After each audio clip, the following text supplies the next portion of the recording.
우리 주 예수 그리스도의 이름으로 기도하옵나이다. 아멘. 오늘 시간에는 사도행전 강의 24번째 시간으로서 베드로의 보고와 안디옥 교회의 탄생이라는 제목으로 함께 말씀의 은혜를 나누길 원합니다. 복음 전파에 있어서 사도행전의 역사는 사도들이 복음을 전파하는 역사다 해서 사도행전이라 이렇게 얘기를 합니다. 인물로 나눈다 한다면 사도행전은 1장부터 12장까지 나누고 13장부터 28장까지 나눕니다. 1장부터 12장까지는 베드로 중심으로 복음을 전파하는 역사가 나오고요. 13장부터 마지막 28장까지는 바울을 중심으로 한 복음 전파가 나옵니다. 베드로는 할례자의 사도로 부름을 받은 자이고 바울은 이방인의 사도로 부름을 받은 자입니다. 똑같은 유대인입니다. 그런데 베드로는 히브리파 유대인이에요. 토종 유대인이고 바울은 헬라파 유대인입니다. 다시 말해서 다소라는 이방 나라에 태어났지만 어릴 때부터 할례를 받고 회당에 가서 하나님 말씀을 듣고 자란, 율법을 지키고 자란 그런 사람이죠. 그래서 히브리파 유대인의 대표로서 베드로의 선교의 역사가 1장부터 12장까지 기록되어 있는 것이고, 이방 지역에서 태어났으나 하나님의 언약의 말씀을 믿고 할례를 행하며 신앙의 지존을 지켜온 헬라파 유대인의 대표로서 바울이 13장부터 이제 헬라인들에게, 이방인들에게도 복음을 증가하는 역사가 13장부터 마지막 장까지 기록되어 있죠. 그런데 인물별로 우리가 나누지 아니하고 지역별로도 나눌 수 있습니다. 자, 사도행전 우선 1장 8절을 봅니다. 사도행전 1장 8절 같이 한번 읽어볼까요? 시작. 오직 성령이 너희에게 임하시면 너희가 권능을 받고 예루살렘과 온 유대와 사마리아와 땅끝까지 이르러 내 증인이 되리라 하시니라. 아멘. 예루살렘의 중심의 복음 전파, 이것은 이제 사도행전 2장부터 시작이 되죠. 그래서 사마리아는 8장에 이제 나와서 사마리아 복음 전파로 갑니다. 사마리아 이쪽 저쪽에 유대 복음 전파가 이루어지고요. 그 다음에 사마리아 땅을 지나서 안디옥의 복음이 증거되는 것이 이제 11장부터 나오기 시작하죠. 그 전에 안디옥 교회 전에 이방인 중에 믿는 사람이 사도행전 10장에 나오니 이 사람이 유대 땅에 살고 있는 로마의 장교인 고넬료라는 이방인이 유대 땅에서 복음을 받아요. 그런데 11장에 들어오게 되면 이제 그 유대 땅을 벗어나서 이방 땅에 있는 사람들 중에서 이방 땅에 있는 사람 중에서 이방인에게도 복음을 증가하는 역사가 11장부터 이제 시작이 됩니다. 그래서 이것이 이제 그 이방 땅에서 안디옥 교회가 시작이 되고, 안디옥 교회가 바나바와 바울이라는 두 사람을 목회자로 둡니다. 누구를 목회자로 둔다고요? 바나바와 바울을.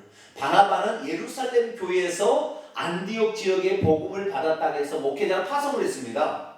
그래서 목회자로 파송한 바나바가 안디옥 교회에 가서 목회를 하다가 자기뿐만 아니라 자기보다 더 훌륭한 사람이 있다는 것을 바나바가 잘 알았어요. 누구? 과거에 바울이라는 사람이 사울이었는데, 이 사울이라는 사람이 예수님을 믿는 사람을 그렇게 핍박하다가 나중에 다메섹 도상에서, 사도행전 9장의 역사죠, 다메섹 도상에서 부활하신 예수님을 만나서 사도로 다시 파송을 받게 됩니다. 그런데 예루살렘에 있는 히브리파 유대인으로 구성된 예루살렘 교회는 그를 달갑게 생각하지 않았어요. 왜냐하면 히브리파 유대인이었던 그들은 자기들만 그 복음의 혜택을 누려야 된다고 생각했죠. 편협적인 사고입니다. 여러분, 우리의 편협적인 사고를 내려놔야 됩니다. 아시겠죠? 어떤 교회를 가면은요, 그 교회에 터줏대감, 그러니까 무슨 개척 멤버라는 사람이 있어가지고요, 자기가 아주 대장 노릇을 하려고 해요. 그리고 새로 들어온 사람은 아주 그냥 손톱에 때만치도 못하고 이렇게 막 뭉겨버리고 이렇게 하는 교회가 있어요. 그 큰일 납니다. 우리는 새로 들어온 사람을 뭘로 모셔야 되냐? VIP로 모셔야 돼요. 뭘로 모셔야 돼요? 새로 들어온 사람이 항상 즐거워하고 기뻐할 수 있도록 우리 자신의 것을 섬기며 이렇게 가야 되는 거예요. 그런데 예루살렘에 있는 히브리파 유대인들은 그러지 못했어요. 옛날에 사고가 있는 거죠. 유대인적인 사고. 이방인들은 저런 것들은 멸망받아야 나타나. 지금 할례도 받지 않냐. 하나님 은약도 없는 저것들은 죽어야 된다. 이렇게 생각했어요. 그런데 사도행전 10장에 베드로가 환상을 보면서 그것이 깨지기 시작하죠. 보자기 환상을 통하여 하나님께서 다 깨끗하게 하신 것들을 하나님이 하셨다는데 인간이 생각이 변하지 못해가지고 옛날 구습에 옛날 생각, 옛 생각을 가지고서 그렇게 나가면 안 되는 것이죠. 그래서 목사들도 두 종류의 목사가 있어요. 히브리파 목사와 헬라파 목사가 있어요. 저는 어떤 목사일까요? 네? 저는 히브리파 목사도 아니고 헬라파 목사도 아니고 헬라인 목사예요. 완전히 이방인. 예, 예. 저는 조상들도 예수님을 안 믿는 완전히 처음 예수 믿는, 예, 저희 때 처음 예수 믿어서 부모를 전도한 그런 아주 완전 이방인으로 고상. 예, 그러니까 우리 교회는 보통 교회가 아니에요. 할렐루야. 옛날 교회는요, 옛날 생각하고 상식 있는 사람은 목사는요 거룩해야 된다고 생각하고 목사는 뭐 하나님 노릇해야 된다고 생각하는데 저는 그러지 않습니다. 말씀을 증거할 때는 주의 종으로서 제대로 전해야 되겠지만 함께 생활할 때는 저도 토요일 되면 청소기 밀어요. 할렐루야. 저는 화장실 안 가는 게 아니라 저도 청소기를 밀고 같이 청소하는 것이죠. 이렇게 하는 것이죠. 그래서 참 사고가 어떤 사고를 지녀야 되는 게 좋은데 우리는 열려진 사고를 갖게 되기를 축원합니다. 복음을 위해서라면 내가 이방인이 아니더라도 이방인처럼 살아야 되고 내가 유대인이 아니더라도 유대인을 구원하려면 유대인처럼 살 필요가 있는 거야. 아시겠죠? 왜? 그들을 전도하기 위해서거든요. 눈높이로 맞춰줘야 되는 것이죠. 할렐루야. 그래서 우리가 새가족이 오면 얼마나 처음에는 두렵고요, 막 모르니까 이렇게 하는 거니까 다정하게 다가가줘야 되는 거예요. 그들도 낯선 자들이잖아요. 새로 시집온 며느리가 얼마나 두렵겠어요. 시어머니가 맨날 조금만 잘못한 것도 끄트머리를 잡아가지고 너 애미야 말만 들어도 가슴이 철렁해가지고 나중에는요 오줌을 싼다니까요. 그래 안 그래요? 시어머니 노릇을 안 해봐서 잘 모르죠. 네. 세상은 그렇더라고요. 세상은. 우리 교회에서는 안 그렇지만 이 애미야 그 말에 그냥 간이 타서 죽을 거야. 간이 타서. 그러니까 애미야 그러지 말고 딸아 이렇게 하셔야 돼요. 뭐라고요? 내 딸아 이렇게 생각하셔야 돼요. 내 딸로 이 며느리를 내 딸로 생각하고 이렇게 부분히 해줘야 돼요. 그렇게 해서 해줘야 돼요. 이런 열려진 사고 그들의 생각과 높이를 맞출 수 있는 사고가 필요한 거예요. 그래서 이제 이방인 지역의 이방인 지역에서도 또 이방인에게 복음을 증가하는 최초의 역사가 사도행전 11장에 나옵니다. 그래서 오늘 사도행전 11장을 통하여 왜 어떻게 되어서 이방인 지역에 사는 이방인들에도 복음을 증가하게 되었으며 뿐만 아니라 이방인 지역에 세워진 최초의 이방인 교회가 안디옥 교회예요. 무슨 교회요? 안디옥 교회인데 이 안디옥 교회에서 최초로 뭐라고 불렸냐면 크리스찬이라 기독교인이라는 말이 붙여졌어요. 그래서 지금도 유대교인이 있고 기독교인이라 했을 때 기독교인이라면 이방인들이 예수 믿는 사람을 기독교인이라고 그러지 유대인들을 기독교인이라고 안 하는 이유는 어디냐면 최초로 이방인 지역에 세워진 이방인 교회에서 기독교인이라는 말이 최초로 불리기 시작한 거예요. 그렇기 때문에 이방인 중에 이방인이 예수 믿는 사람을 기독교인이라고 그러지 유대인이 예수 믿는 사람을 기독교인이라고 하지 않아요. 이방인이 예수 믿는 사람을 기독교인 하지만 유대인이 예수 그리스도를 믿고 기독교인이 된 사람을 뭐라 하냐면 메시아닉 주라고 합니다. 메시아닉 주 뭐냐면 메시아적인 유대인이다 이렇게 얘기를 합니다. 지금 그래서 메시아닉 주가요 상당히 지금 많습니다.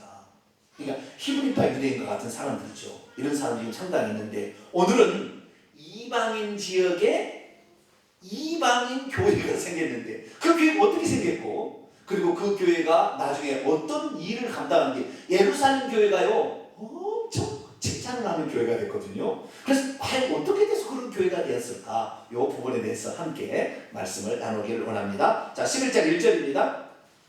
유대에 있는 사도들은 누구겠어요? 12사도겠죠. 그죠? 12사도와 형제들 여기서 이제 3,000명, 5,000명이 예수 믿고 한 2만 명가량의 예루살렘 교회에 교인이 있었는데 이 사도들과 형제들이 이방인들도 하나님을 받아 이 이방인은 고넬료입니다. 가이사라, 유대 땅에 있는 이방인 중에서 최초로 예수 믿는 사람이 고넬료인데, 그 이방인들도 하나님의 말씀을 받았다가 아니라 받아들였다 함을 들었더니 베드로가 예루살렘에 이제 올라가요. 거기까지 올라갔을 때 이 할례자들은 히브리파 유대인들이 이 베드로를 비난합니다. 뭐라고 비난합니까? 네가 어떻게 무할례자의 고넬료, 할례도 받지 않은 이방인의 집에 들어가서 함께 교제를 나누고 식사를 하고 말씀을 전했느냐 라면서 아주 비난을 합니다. 그러자 베드로가 그들에게 이 일을 차례로 설명합니다. 여기를 보세요. 자, 베드로는 어떤 사람입니까? 예루살렘 교회를 탄생하게 한 천국 열쇠를 사용해서 예루살렘 교회를 만든 장군이잖아요. 그러면 혹시 베드로가 잘못해도 그 밑에 있는 성도들에 이끌어지는 형제들이 베드로가 그렇게 했으면 어쩐 일로 그런 일이 있었습니까? 라고 물어봐야 좋습니까? 아니면 당신이 말이야 이방인의 집에 들어가가지고 복음을 거기다 전하고 와? 그렇게 신뢰해야 맞겠습니까? 네? 참, 저는요 베드로가요 원래 성질이 어떤 사람이었어요? 네? 불같은 사람이었어요? 베드로가 얼마나 성질이 급했는지 하여간 뭐 주님이라 그러니까 주님이요! 나 주님한테 갈랍니다. 무리도 그렇죠? 부인한다는데 난 절대 주님 편하지 않는다겠다가 그냥 또 부인하고 말이죠. 예? 하여간 성질이 급한 사람 같아요. 베드로가. 그런데 성질이 불같아가지고 예수님 나중에 잡으러니까 얼마나 화가 나든지 그냥 칼을 펴갖고 그냥 이 계집사님 종이의 귀를 잘라버리고 말이죠. 이런 다혈질 사람이었는데 옛날 같았으면 어땠을까요? 뭐라고 했을까요? 아니 이놈들이 누구 때문에 지금 예수 믿고 너희들이 지금 이랬을 거예요 아마. 그러지 않겠어요 옛날 성질 같으면. 그런데 베드로가 어땠다고요? 4절에 이 일을 차례로 설명했다. 이건 무엇입니까? 베드로의 성품이 바뀌었다 안 바뀌었다? 바뀌었다 하는 것이죠. 바뀌었다는 거예요. 여러분 예수 그리스도를 믿으면 성품이 바뀔 줄로 믿습니다. 성품이 온유해야 돼요. 어떻게 해야 된다? 온유해야 돼요. 예수 그리스도를 알면 알수록 성품은 온유해지게 되어 있습니다. 내가 예수 그리스도를 믿어서 10년이 되는데도 성품이 개떡 같다. 그러면은 이 사람 예수 믿는 거야 안 믿는 거예요? 믿고는 있으나 약간 덜 믿는 거예요. 지금 보면은 그런 사람 덜 믿는 거예요. 예수 그리스도를 믿으면 믿을수록 온유해지는 그다음에 친절해지는 모습이 필요한 거예요. 아시겠죠? 베드로는 벌써 성령을 많이 체험하고 자기가 주님을 부인하고 하면서도 다시 주님이 자기를 사랑해서 갈릴리 바닷가에서 내가 나를 사랑하느냐 그렇게 물어봤을 때 주님 예전 같으면 당연히 사랑하죠 이랬을 텐데 주님 내가 주님 사랑하는 거 주님이 아시지 않습니까? 이렇게 겸손하게 잘 맡기기 시작했죠. 그래서 이제 많은 성품이 달라졌다는 걸 보게 됩니다. 설명을 해줍니다. 5절부터 내가 요바시에서 기도할 때 황홀한 중에 환상을 보았는데 큰 보자기 같은 그릇이 내 귀에 달려서 하늘로부터 이 땅으로 딱 내려왔어요. 그래서 베드로 앞에 딱 이렇게 와 있었어요. 주목해 보니까 그 안에 보자기 안에 땅에 4발 가진 짐승과 들짐승과 기는 것들과 공중에 나는 것들이 무수히 있었어요. 소리가 났어요. 하늘에서. 무슨 소리가 나냐? 베드로야 일어나 잡아먹어라.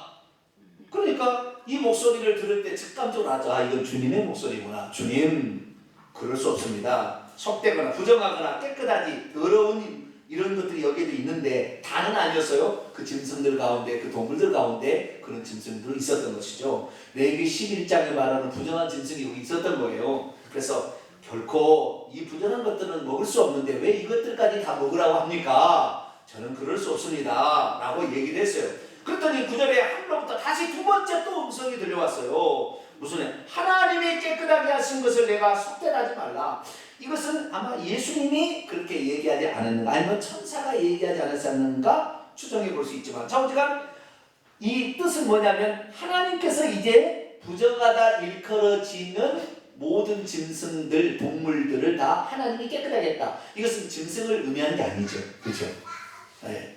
이방인들도 이제 깨끗한 존재가 될 수 있다라는 것을 이제 그 환상을 통해 가르쳐 주게 된 것이죠. 그리고 10절에 보니까 한 번 더 있었어요. 하나님이 깨끗한 것을 내가 속되지 말라. 한 번 더 있었어요. 그리고 그 보자기가 하늘로 올라가 버렸습니다. 그때 11절 마침 세 사람이 베드로가 유숙한 피장 요바시의 피장 시몬의 집에 세 사람이 왔어요. 누가 보냈냐면 가이사랴의 고넬료가 보낸 사람이 세 사람이 와 있습니다. 그때 성령이 베드로에게 말하죠. 아무런 의심하지 말고 그를 함께 따라가라. 그래서 이 베드로가 자기와 함께 할례받은 6명의 사람들을 데리고 이 3명을 따라서 고넬료의 집에 한 40km 떨어진 고넬료의 집에 이렇게 이제 가게 됩니다. 그래서 이제 이 고넬료의 집에 가이사랴에 가서 복음을 전하게 되는데 13절 고넬료가 그 집에 들어갔더니 고넬료가 베드로 일행에게 뭐라고 말했냐면 천사가 내 집에서 말하되 고넬료 네가 사람을 요바에 보내어 베드로라는 시몬을 청하나 그가 너와 네 온 집이 구원받을 만한 말씀을 내게 이르리라 함을 내가 보았다라고 얘기를 해준 거예요. 그래서 베드로가 그 얘기를 듣고 아하, 하나님께서는 이제 이방인이나 유대인이나 차별하지 않냐고 모든 사람을 다 구원받게 하시려는구나라는 사실을 그때 비로소 깨닫게 되고, 그래서 그들에게 구원받을 만한 말씀을 증거하는데 15절에 그 말씀을 구원받을 만한 그 말씀, 구원의 복음을 증거할 때 성령이 그 고넬료의 가정에 내려왔는데 고넬료가 자기만 복음 말씀을 들으려 기다리는 것이 아니라 그의 친척들과 친구들까지 다 데려다가 놓고 베드로를 초청한 거였어요. 그래서 베드로가 그 말을 할 때에 성령이 그들 위에도 내려오셨는데 처음 자기들에게 내려오신 것처럼, 다시 말해서 오순절 마가다락방에 120명의 성도일 때 성령이 내려왔죠. 성령이 내려오는데 성령은 보여요, 안 보여요? 안 보여. 성령은 안 보여요. 그러나 성령이 오셨다라는 것에 흔적이 나타나기 시작한다 이 말이죠. 어떻게 나타났습니까? 불의 혀같이 달달하는 것이 각 사람 위에 있었고, 그 다음에 강한 바람 같은 소리가 이런 소리가 들렸다는 거예요. 그러더니 성령의 말하게 하심을 따라 각 사람이 무슨 말을 하기 시작했어요? 방언을 말하기 시작했어요. 그때 무슨 방언을 했을까? 여기 보면 나올 수가 있어요. 보세요. 15절 성령이 그들에게 임하시기를 처음 우리에게 사도행전 2장에 있는 것처럼 하는지라 내가 주의 말씀에 세례 요한이 말하기를 세례 요한은 물로 세례를 베풀었지만 너희는 성령으로 세례를 받으리라. 사도 요한이 그랬잖아요. 사도가 아니라 그 세례 요한이 그랬잖아요. 나는 물로 세례를 베풀지만 내 뒤에 오시는 이는 나보다 능력이 많으시니 그는 성령과 불로 너희에게 세례를 주리라 하는 것이 생각났대요. 이들도 성령으로 세례를 받을 수 있구나라는 것이 생각났다는 거예요. 17절 우리 같이 읽습니다. 시작. 그런즉 하나님이 우리가 주 예수 그리스도를 믿을 때에 주신 것과 같은 선물을 그들에게도 주셨으니 내가 누구에게 하나님을 능히 맡겠느냐 하더라. 아멘. 자, 처음에 예루살렘 마가다락방에 성령이 내려오실 때의 증상은 성령은 보이지 않으나 성령이 오셨다는 것이 불의 혀같이 갈라지는 것과 바람 같은 소리가 나면서 사람에게 드디어 방언을 말하기 시작했는데, 고넬료 가정에도 똑같이 성령이 거기 내려오셨는데 성령은 보이질 않아요. 그러나 성령이 오셨다는 사실이 그들에게서 나타났는데 이들도 방언을 말하게 되고 하나님을 찬양했다 이렇게 얘기합니다. 그런데 이 방언은 뭐냐? 17절에 정확히 나와 있어요. 방언이 뭐냐? 주 예수 그리스도를 믿을 때에 주신 것과 같은 선물이다. 자, 8장 20절 봅니다. 사도행전 8장 20절. 사마리아 지역에도 똑같이 사마리아 지역에도 복음을 증거했을 때에 그 사도들이 가서 복음을 증거할 때 그들도 성령이 내려오셨거든요. 그때 그들이 무엇을 받았을까? 20절 보겠습니다. 시작. 베드로가 이르되 내가 하나님의 선물을 돈 주고 살 줄을 생각하였으니 내 은과 내가 함께 망할지어다. 아멘. 사마리아에도 어떤 성령의 선물이 예수 그리스도를 믿을 때에 성령 세례로 말미암아 어떤 선물이 있었으니 틀림없이 방언했을 거예요. 여기 방언했다는 말은 없지만 하나님의 성물이라는 걸 표현한 거 보니까 그래서 예수 그리스도를 믿는 데는 그 영이 살아나서 방언을 말하는 것이 응당되어지는 겁니다. 그러니까 여러분 방언을 말하는 것은 무슨 신령한 사람이 하는 것이 아니라 누구든지 복음을 받아들일 때 하나님께서 기본적으로 성령 세례를 주시게 될 때에 방언을 말하게 된다는 것을 알고 그냥 방언을 말하시면 돼요. 아시겠죠? 근데 말을 하면 되는데 말을 잘 안 해봐서 못할 뿐이에요. 제가요 방언 통변하는 데를 가봤어요. 저도 장차에 방언 통변을 좀 해보려고 하나님 저도 방언 통변의 은사를 주시옵소서. 그럼 어떻게 방언 통변한 사람은 어떻게 했을까 궁금해가지고 제가 45년 동안 방언을 통변하는 사람을 만나봤어요. 신빙성이 상당히 있습니다. 왜냐하면 제가 성경을 쭉 파악한 것과 그분이 얘기하는 말씀을 들어보니까 거의 일치합니다. 난 놀랐어요. 깜짝 놀랐어요. 깜짝 놀랐어요. 여기서 거론할 수 없는 우리 믿음의 선배 목사님들이 지옥에 있다는 것도 다 알고 있더라고요. 우상숭배한 일제 신사참배한 목사님들 지옥에 있다는 걸 다 알고 있더라고요. 놀랐어요 저는. 근데 그분은 방언 통역을 했는데 통역 중에 나오는 거예요. 성령이 음성으로. 근데 더욱 놀라운 것은 뭐냐, 방언을 통역을 해보잖아요. 통역을 할 때 어떻게 통역을 하냐면 이 목사님의 사모님이 통역을 합니다. 목사님은 통역을 하지는 않더라고요. 옛날에 했는지 모르겠지만 그 사모님이 통역을 하는데 그 사모님이 통역을 했을 때 방언을 이렇게 나와서 방언을 통역을 방언을 하게 해요. 그럼 이렇게 나와서 방언을 할 거 아닙니까? 뭐라고 방언을 할 거 아닙니까? 그럼 방언이 어떤 사람은 이제 초보자인 사람은 방언이 너무 단순해. 랄랄랄랄랄랄 이렇게만 하고 있는 사람도 있어요. 방언 통역하는데 방언 통역했을 때 통역 내용을 들어보니까 유창하게 방언을 하는 것과 랄랄랄 룰루루 방언하는 것과 아무런 차이가 없어요.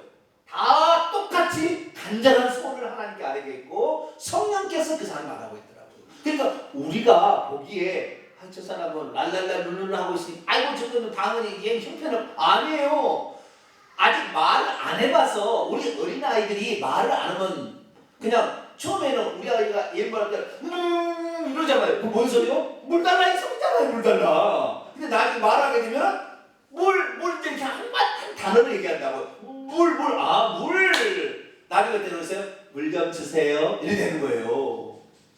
그런데 이 영이 말하는 것도 마찬가지죠. 처음에는 말을 잘 안 해봤기 때문에 말을 잘 못하니까 랄랄랄룰루 할 뿐이라니까요. 그렇지 그 영이 기도를 안 하는 게 아니고 그 영이 무슨 얕은 기도를 하는 게 아니라 그 영은 하나님이 기뻐하실 100% 응답이 되는 기도를 하고 있는 거예요. 할렐루야. 그러니까 방언이 뭐 랄랄랄 부른다고 무시하지 마세요. 똑같은 영의 기도입니다. 더 놀라운 사실을 하나 봤는데요. 어떤 사람은 자기는 방언 통역을 받고 싶은데 아직 방언을 못 해본 거예요. 방언을 못 하는 거예요. 예? 방언 못하는 사람, 어떤 사람이 방언을 못하느냐? 이 지식적인 사람일수록 방언을 못합니다. 논리적으로 이해가 되어야 방언하는 사람은 상당히 방언이 늦어요. 쉽게 말해서 우리가 세상에 살면 그림을 잘 그린 사람, 노래를 잘하는 사람, 체육을 잘하는 사람 있잖아요. 다 특징이 있듯이 논리적으로 이성적인 사람은 방언을 하기가 참 늦어요. 늦거나 안 될 수도 있어요. 그러나 상당히 감성적인 사람은요 방언을 금방 합니다. 금방 해요. 그래서 좀 다른 측면이 있는데 어쨌든 이 방언을 하고 싶은데 방언을 자기가 못한 거예요. 근데 방언 통변을 받고 싶잖아요. 자기가 영의 기도 근데 말을 못하잖아요. 왜 답답한데 그래도 자기가 방언 통역을 받고 싶다고 나온 거예요. 나는 방언 통역을 받고 싶다. 근데 방언을 할 줄 알아요 몰라요? 아직 못해. 그럼 어떻게 해야 되겠어요? 방언 통역을 어떻게 해줘야 되겠어요?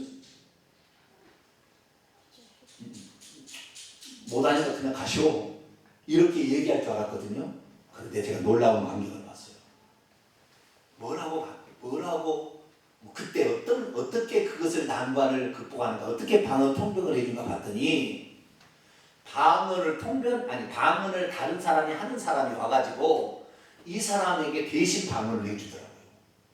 네? 이 사람 방언 할 줄 몰라. 근데 방언 통역을 받고 싶어. 자기 영이 무슨 기도를 하고 있는지 통역을 받고 싶다 이 말이죠. 그런데 방언 할 줄 모르니까 이 사람을 세워놓고 옆에 다른 아주 방언을 유창하게 잘하고 오랫동안 하신 분이 대신 방언을 해주는 거예요. 야, 영과 영은 통한 게 있나 봐요. 그러니까 이제 방언 통역하는 사람이 그 얘기를 듣고 방언 통역을 하더라고요. 그 사람의 간절한 기도가 나오는 거예요. 근데 젊은이들 방언 통역을 해보면요, 젊은이들은요 무슨 방언 통역이 많이 나오냐면 방언하다가 성령이 가끔다 책망을 해요. 방언을 할 때 성령이 책망을 해. 로마서 8장에도 성령이 말할 수 없는 탄식을 우리에 간구한다 그러잖아요. 그래서 이 방언할 때는 내 영과 성령이 교통을 하는 거거든요. 내가 잘못해도 성령께서 기도를 바꿔서 기도를 해주는 거잖아요. 이게 내 영이 하는 방언 기도인 거예요. 그런데 가끔가다 성령이 책망을 하는 거예요. 뭐라고 책망하는 줄 아세요? 참 재밌어요. 누구야? 이제 젊은 청년이에요. 누구야? 그 자매들에게 잘 보이기 위해서 네 얼굴 꾸미는 것만 하지 말고 성령이 중간에 이제 책망하시는데 자매들에게 잘 보이기 위해서 네 헤어스타일만 빗을 빗지 말고 하나님 앞에 네 몸과 입을 거룩하게 하라. 이렇게 방언 통역 중에 성령의 음성이 나오는 거예요. 나 그래서 요즘 젊은이들은 아주 외모에 엄청 막 청년들의 방언 통역이 한 30-40%가 그게 나오더만요. 청년들은 뭔가 자기가 잘 보이려고 멋있게 보이려고 하는 거 이거에 아주 관심이 많더라고요. 그 영이 이제 다 아는 거죠. 그래서 어쨌든 이렇게 방언 통역 방언이 나타난다는 것은 이 하나님께서 예수 그리스도를 믿는 자들에게 주신 선물입니다. 선물. 할렐루야. 우리의 기도는요 잘못해서 우리의 정력적으로 기도할 수 있고요 하나님의 뜻을 역행되는 기도를 할 수 있다 이 말이에요. 우리가 말로 하는 기도는. 그러나 영으로 하는 기도는 하나도 땅에 버릴 것이 없어. 왜? 내 영이 기도를 하는데 잘못하면 성령께서 이게 바꿔가지고 기도를 해주기 때문에 하나도 땅에 떨어지지 않냐고 다 하나님께 올라가는 기도를 하기 때문에 방언 기도는 100% 응답받는 기도예요. 할렐루야. 그 방언 기도를 버릴 것이 없는 하나도 버릴 것이 없는 기도예요. 그러니까 여러분 기도할 때 방언 기도를 많이 하셔야 돼요. 저는 그래서요 요즘에는 기도 스타일을 좀 바꿨어요. 예전에는 80%를 이 한국말로 하고 20%를 방언으로 기도했다면 지금은 20%를 한국말로 하고 80%를 방언 기도합니다. 제가 혼자 기도할 때. 왜? 그 영이 하나님의 비밀을 알아서 말한다는 거예요. 그렇기 때문에 엄청난 많은 내게 유익한 점이 있는 거예요. 나를 세워주는 거죠. 그래서 여러분도 이런 선물을 많이 받으셔서 방언도 많이 하셔요. 기본적으로 방언하는 것 같아요. 단지 생각이 나는 못해, 나는 얼마 안 다녀서 못하지 이런 생각이 있어서 못하는 거예요. 다 그냥 합니다. 말하면 되는 거예요. 입을 열기 해서 그냥 으랄랄 하면 되는 것인데 그것을 안 하려고 하니까 어떻게 안 나온다니까요. 다 방언 말하게 되길 축원합니다. 성령의 말하게 심을 따라 말하면 되는 거예요. 그런 선물들을 받았으니 다시 말해서 성령이 그에게 오셨다는 것이니 어찌 하나님께서 하시는 일을 맡겠느냐 하면서 그들에게 세례를 베풀라 하므로 그들도 믿음의 형제가 되었다라고 이렇게 받아들였습니다. 그랬더니 할례파 유대인들이 뭐라고 했느냐 18절에 반응이 나와요. 베드로가 이렇게 천천히 자세히 설명해 주니까 18절에 반응이 나옵니다. 같이 읽습니다. 시작. 그들이 이 말을 듣고 잠잠하여 하나님께 영광을 돌려 이르되 그러면 하나님께서 이방인에게도 생명 얻는 회개를 주셨도다 하니라. 아멘. 잠잠하더니 나중에 할례파 유대인들도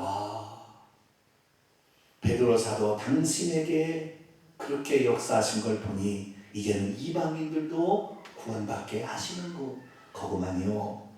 하나님께 영광입니다 하고 이방인들이 예수 믿고 죽게 돌아온 것을 기뻐했다라는 것이죠. 그래서 결국에 이제 이방인들에게도 이방인 지역에 있는 이방인들에게도 복음이 증거되는 역사가 시작이 됩니다. 19절입니다. 이제 그때에 스데반의 일로 말미암아 환난으로 말미암아 흩어진 디아스포라 유대인들이 흩어진 유대인들은 헬라파 유대인입니다. 히브리파 유대인들은 자기 고향 땅에 있었고 헬라파 유대인으로 예루살렘 교회에 참여했던 헬라파 유대인들이 이제 흩어졌어요. 그래서 페니키아입니다. 페니키아 아시죠? 모르세요?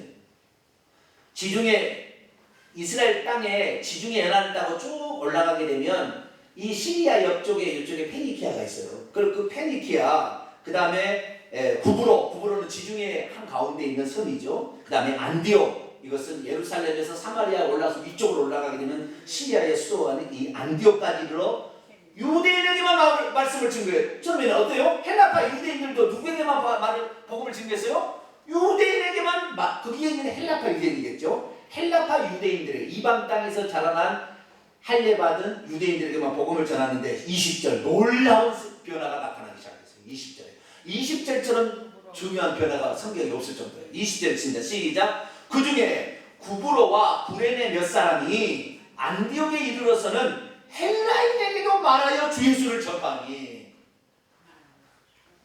유대인들에게만, 헬라파 유대인들 어디를 가더라도 이방 땅에 가더라도 헬라파 유대인들에게만 복음을 증거했는데 구브로에서 태어난 헬라파 유대인, 구레네 아프리카 북쪽에 있는 이 구레네 이 헬라파 유대인들이 어떻게 했어요? 완전한 이방 땅에 있으면서 완전한 이방인에게도 복음을 증거. 우리 한국 사람은 이방 땅에 있는 사람이도 완전한 이방인이에요. 아시겠죠? 그렇게 복음을 증거했다는 거예요. 그랬더니 21절 반응을 보세요. 주의 손이 그들과 함께 하시며 수많은 사람이 이방인인데도 예수님을 믿고 주께 돌이켰어요. 너무나 놀라운 사건이 벌어지기 시작한 거예요. 여러분, 우리의 생각의 사고를 열게 되기를 축원합니다. 편협한 사고를 가지면 안 돼요. 그런데 어떤 사람이 이렇게 열려진 사고를 하느냐? 역시 많이 배운 사람이 열려진 사고를 많이 갖는 것 같아요. 베드로보다 바울을 이방인의 산으로 쓴 것은 많이 배웠어 그래요. 서양 문물을 잘 보니까 이렇게 해야 되겠구나. 열려진 사고를 갖게 된 거예요. 여러분, 성경도 많이 배우게 되기를 축원합니다. 성경도 많이 배워야 돼요. 우리 자녀들이 대학 간다면 뭔 대학 갈 필요 있냐? 성경만 알면 되지. 그냥 고등학교만 나와서 공장에 취직해라. 돼요 안 돼요? 그렇게 하시면 그렇게 하시고. 그래서 천국하고 지옥 가는 지장은 없지만 이방인들, 다시 말해서 복음을 전파하는 데는 세상에 있는 지혜와 지식들을 많이 알수록 세상에 있는 사람들을 더 구원할 수 있는 거예요. 할렐루야. 그렇기 때문에 우리 자식들에게 가르칠 수만 있다면 많이 가르치게 되길 바랍니다. 그래서 죽게 돌아온 사람이 많으니까 예루살렘 22절 예루살렘 교회가 이 소문을 듣고 그 안디옥에게 누구를 파송하냐면 바나바라는 사람을 파송해. 이 바나바는 24절에 보니까 착한 사람이요 성령과 믿음이 충만한 사람이었죠. 이 사람이 사도행전 4장에 보니까 밭을 팔아서 사도들의 발 앞에 내놔서 그것을 가지고 가난하게 다 도와줬던, 그래서 자신의 모든 삶을 바쳤는데 이 삶이요 구제도 잘할 뿐만 아니라 성령과 믿음도 충만했대요. 그래서 이 사람을 안디옥의 목회자로 파송한 거예요.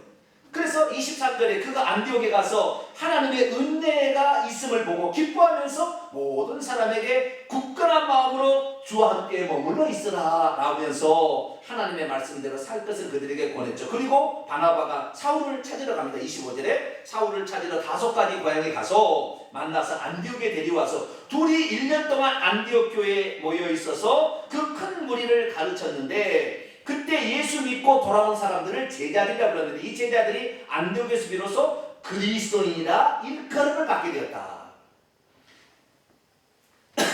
그리스도인이란 말은 그리스티노스라는 단어인데요. 이것은 무슨 말이냐면 그리스도께 속한 사람들이라는 거예요. 다시 말해서 안디옥 교회에서 순수한 이방인이 예수 믿고 예수 믿는 사람이 되었잖아요. 근데 지금은 우리는 기독교인이라고 그리스도인이라 하지만 그때는 불려진 이름이 없었어요. 근데 예수 믿지 않는 이방 사람들이 그 예수 믿는 그 이방인들을 보니까 삶이 너무나 그리스도를 닮아서 그리스도를 따르고 그리스도를 예배하는 걸 보고 이들은 그리스도께 속한 자들이다. 이렇게 해서 처음으로 그리스도인이라고 불려지게 된 거예요. 그래서 오늘날에 기독교인이라는 유대인 예수 믿는 사람을 기독교인이라고 말하는 것으로 잘 이해가 안 하는 것은 요 때문에 이방인 지역에 이방인이 처음으로 그리스도인이라 칭함을 받았기 때문에. 다시 합시다. 오늘 한국 사람은 그리스도인이 아니에요? 그리스도인이죠. 100% 그리스도인이죠. 메시안 주가 아니니까 우리는 100% 그리스도인입니다. 그래서 이 100% 그리스도인 이 사람들이 바로 안디옥에서 시작된 거예요. 그래서 이 안디옥을 거점으로 드디어 이방 선교가 시작됐는데 사도행전 13장에 넘어가게 되면 바나바와 바울이 선교사로 그 교회에서 파송을 합니다. 그래서 1차 전도여행을 갔다 온 기록이 이제 사도행전 13장부터 나타나기 시작합니다. 그래서 바울과 이때 사울이 이제 바울로 변하는데 바나바가 안디옥 교회 목회자로서 일을 감당하게 되죠. 근데 여기서 우리가 주목할 것은 목사님 시키면 두 명이라고 그렇게 보여진 거잖아요. 그러면 사울은 어떤 사람이었느냐? 사울은 성경에 박학다식한 사람이었어요. 그리고 초자연적인 능력이 많이 나타난 사람이었어요. 그럼 바나바는 어떤 사람이냐? 바나바는 인격이 훌륭한 사람이에요. 뭐라고요? 인격이 훌륭한 사람. 그래서 사람을 화목을 시키고 화해를 시키고 점잖은 사람이에요. 사람. 그래서 인격에 훌륭한 목회자는 바나바를 치고 능력과 실력이 유능한 사람을 사울로 칩니다. 그래서 목회에는 이 두 가지가 필요한 것 같아요. 인격도 훌륭해야 되고 그 다음에 실력이나 또는 성경 실력이나 능력도 초자연적인 능력도 있어야 돼요. 이 두 가지가 있어야 되는 것 같아요. 이 두 가지가 잘 맞아떨어니 안디옥 교회가 얼마나 부흥한지 몰라요. 얼마나 부흥했으면 나중에요 1년 동안 가르침을 받았는데 예루살렘 교회보다 더 훌륭한 교회가 되버려요. 나중에 예루살렘 교회는 흔적도 없이 사라지지만 안디옥 교회는 더 많은 시간 동안 보존돼서 이방 선교를 합니다. 청출교담이라고 했나요? 나중에 예수 믿는 사람이 더 잘 믿을 수가 있다는 거예요. 네. 여러분 우리가 전도한 사람이 우리보다 더 훌륭한 사람으로 쓰임받을 수 있다니까요. 할렐루야. 그럴 수 있는 거예요. 자 계속 봅니다.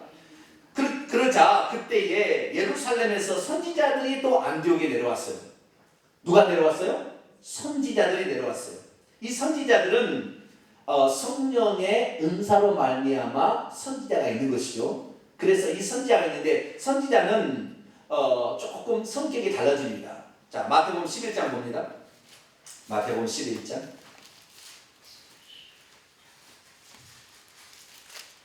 13절 마태복음 11장 13절 같이 읽습니다. 시작. 모든 선지자와 율법에 예언하는 것은 요한까지. 요한은 세례 요한이죠. 모든 선지자 율법이 예언하는 것은 누구 때까지예요? 요한까지. 그럼 요한으로 끝난다는 말이에요? 요한 이후에도 있다는 말이에요? 네? 요한까지니까 끝난다는 말이잖아요. 그죠? 그러니까 이 예언의 핵심은 뭐냐? 예언의 핵심은 메시아가 누구라는 사실을 예언하는 거예요. 아시겠죠? 메시아는 미가서 5장 2절에 베들레헴에서 탄생할 것이다.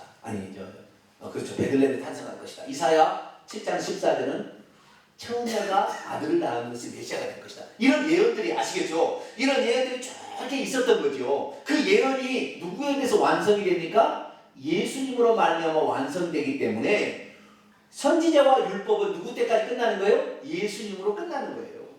그러니까 예수 그리스도께서 다 이루었다 하심으로 십자가에 죽으시고 그 다음에 성령을 보내주셔서 예언적 은사가 나타나는 것은 교회에 유익을 끼치기 위해 조금 필요한 것이지 그것이 중요한 사역이 안 된다는 것입니다. 과거에는 선지자가 성경에 보면은 구약성경 뭐 율법서 그다음에 선지서잖아요. 율법이 뭉뚱그리 하나고 그 다음에 선지자들의 예언이 뭉뚱그리. 그래서 예레미야, 에스겔, 이사야, 엘리야 전부 예언자거든요. 이 예언자가 중요한 사역을 했어요. 그런데 이제부터 예수 그리스도께서 십자가의 구속을 담당한 이후부터 예언자가 중요한 사역을 감당하는 것이 아니라 이제는 어떤 자요? 사도들이, 복음을 전하는 자들이 그 역할을 감당합니다. 아시겠죠? 그렇기 때문에 오늘날에 만약에 내가 지금 예수 그리스도를 믿는데 주의 종의 말보다 예언하는 자를 따라가면 그 사람이 영원 망하게 돼 있습니다. 반드시 귀신이 침투해서 거짓 것을 가르치면 그 사람은 영혼을 망가뜨립니다. 이 예언 사모에서 예언 받으러 다니면 망하게 돼 있어요. 이것이 철두철미한 철칙이에요. 더 이상의 예언이 필요 없는 거예요. 그래서 고린도전서 14장 읽어보면 예언은 권면하는 것이요 위로하는 것이라 얘기하고 책망하는 것이라 얘기했습니다. 그래 예언의 본질도 바뀌어버리는 거예요. 이제는 주의 종이 말씀하는 것이 가르치는 것 이것이 예언이고 책망하는 이것이 예언인 거예요. 그래서 교회의 주의 종의 말을 오늘도 예언의 말로 받는 것이 지금은 그 예언이 이렇게 성격이 바뀌었다는 거죠. 아시겠죠? 그렇지만 완전히 없어진 것은 아니었어요. 그래서 교회 가운데에 선지자가 있는데 자, 우선 사도행전 13장을 보겠습니다. 13장. 사도행전 13장. 자, 보겠습니다. 시작. 안디옥 교회에 선지자들과 교사들이 있으니 곧 바나바, 니게르라는 시몬과 바나바 니게르라는 시몬과 구레네 사람 루기오와 분봉왕 헤롯의 젖동생 마나인과 및 사울이라. 바나바와 사울은 선지자들과 교사들에게 속한다라는 그렇죠? 결국에 바나바와 사울이 미래를 예언하고 다녔나요? 예수 그리스도를 믿지 않으면 지옥 간다고 예언했을 뿐이에요. 아시겠죠? 그러지 동쪽으로 이사 가지 마. 이동탄으로 이사 가야 돼. 이건 뭐예요? 이 거짓 선지자예요. 거짓 선지자. 그런 건 없습니다. 지금은 여러분이 마음의 판단에서 이렇게 하는 게 좋겠구나 하고 판단하면 되는 것이지 누구의 예언받고 나는 어느 교회에 난 놀랐어요. 그 교회는요 그 교회는 목사님이 얘기한 대로 움직이는 이거 아니에요. 지금 그런 시대 아니에요. 이거 잘못된 거예요. 그래서 어떤 사람은 목사님에게 막 기도해서 목사님 응답들 한다는데 그게 아니라 자기가 기도해야죠. 목사님 도와주는 것이죠. 그건 잘못된 것입니다. 다시 11장 넘어와서 27절 선지자들이 예루살렘에 안디옥에 왔는데 그 중에 한 사람이 아가보라는 사람이 있었어요. 아가보라는 이 사람이 일어났는데 뭐라고 말하냐 앞으로 되어질 일들 가운데 한 얘기 중에 하나가 천하의 큰 흉년이 들려 기근이 들리다라고 했어요. 이것은 본질에 있지 않는 예언입니다. 아시겠죠? 이런 예언은 본질에 있는 예언은 아니에요. 그러나 이런 것도 있다는 것을 무시해서는 안 되겠죠. 아시겠죠? 그런데 그런 일이 언제냐? 글라우디오 황제 때 그렇게 됐어요. 왜 이 사람이 와서 여기에 이렇게 예언을 했느냐? 이유가 있는 겁니다. 단지 미래에 되어질 일을 예언하는 것이 아니라 미래에 어떤 일이 되어질 것을 얘기하는데 목적이 있었던 거예요. 그 다음 구절이 있어요. 29절 30절 있습니다. 시작. 제자들이 각각 그의 힘대로 유대에 사는 형제들에게 부조를 보내기로 작정하고 이를 실행하여 바나바와 사울의 손으로 장로들에게 보냅니다. 이게 무슨 말이냐면 천하로 흉년이 들리라고 했는데 유대 땅에 예루살렘에 흉년이 크게 들어버렸어요. 4년 동안 흉년 들었어요. 그때 역사를 기록해 보면. 그래가지고 예루살렘의 교회 성도들이 배가 고파 죽게 생겼어요. 그런데 이 안디옥에 있는 이 북쪽에는 덜 들었나 봐요. 기분이. 그래가지고 이 예언이 있고 한참 뒤에 이런 일이 이제 가뭄이 들어서 있는데 그 가뭄의 예언을 하나님께서 왜 성령으로 저 선지자를 우리에게 보내가지고 이 사실을 가르쳐주라 생각해 보니까 우리의 풍족한 것을 저들에게 그들은 영적인 것을 우리에게 먹여줬는데 우리들은 육적인 것으로 먹여되지 않느냐. 이것이 형제가 아니라는 것을 가르쳐주게 합니다. 그러니까 단순히 가뭄이 들었으니까 어디로 이사를 가라 이게 아니라 그걸 통하여 하나님의 교회가 서로 형제 우애를 나눌 수 있도록 하시기 위한 하나님의 배려인 것을 깨닫게 된 거예요. 그래서 안디옥 교회에서는 전부 다 여기 보니까 29절에 보세요. 각각 그의 힘대로 자원하는 심정으로 헌금을 냈다는 거예요.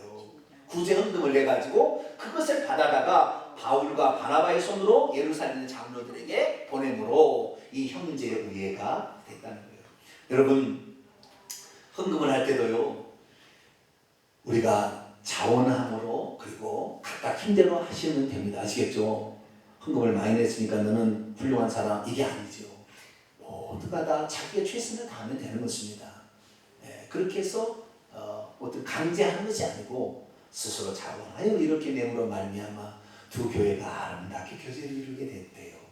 그래도 우리들도 그랬어요. 우리가 가진 은사와 달란트를 남을 도울 수 있다면 많이 이렇게 베푸시고 이렇게 해서 형제 우애를 나누는 자매는 되시기를 간절히 바랍니다. 기도하겠습니다. 거룩하신 아버지 하나님, 예루살렘 교회가 힘들었을 때